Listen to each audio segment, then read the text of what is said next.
y'all. You might notice I look the exact same as I did for yesterday's video, and that's because this lesson, lesson 82, is literally so short I decided to do a second video. It's so short. Just like the last one, this is one of those lessons where you don't actually start working with the concept that's learned in it until like, I think lesson 85 was when I first saw it pop up.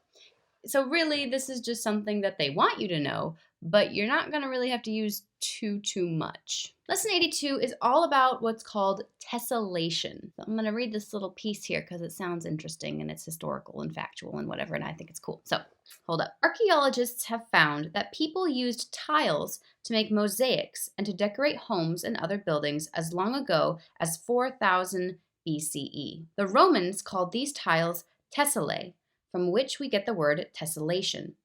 A tessellation, also called a tiling, is the repeated use of shapes to fill a flat surface without gaps or overlaps. Here are some examples of tessellations and the names of the shapes that are produced in each one. So here's a triangle tessellation, a hexagon tessellation, and a quadrilateral tessellation.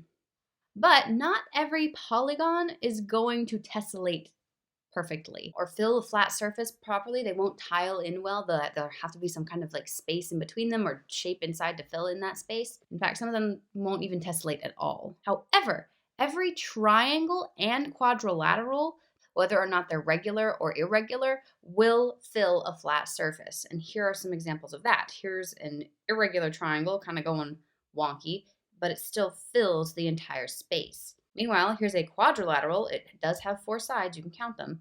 As you can see, it still tessellates. It still fills in every part of the surface perfectly. So that's really cool. That's what tessellation means.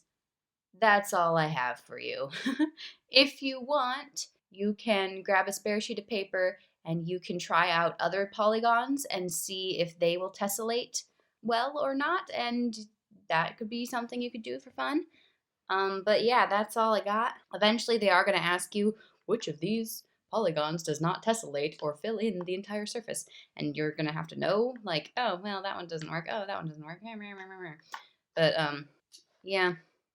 Just as long as you remember that triangles and quadrilaterals are top tier for tiling and tessellation, you'll be fine in the future. Just, yeah, that's all I got for you. That's all that is today. So enjoy lesson 82. Let me know if you need any help, and I'll be here just chilling.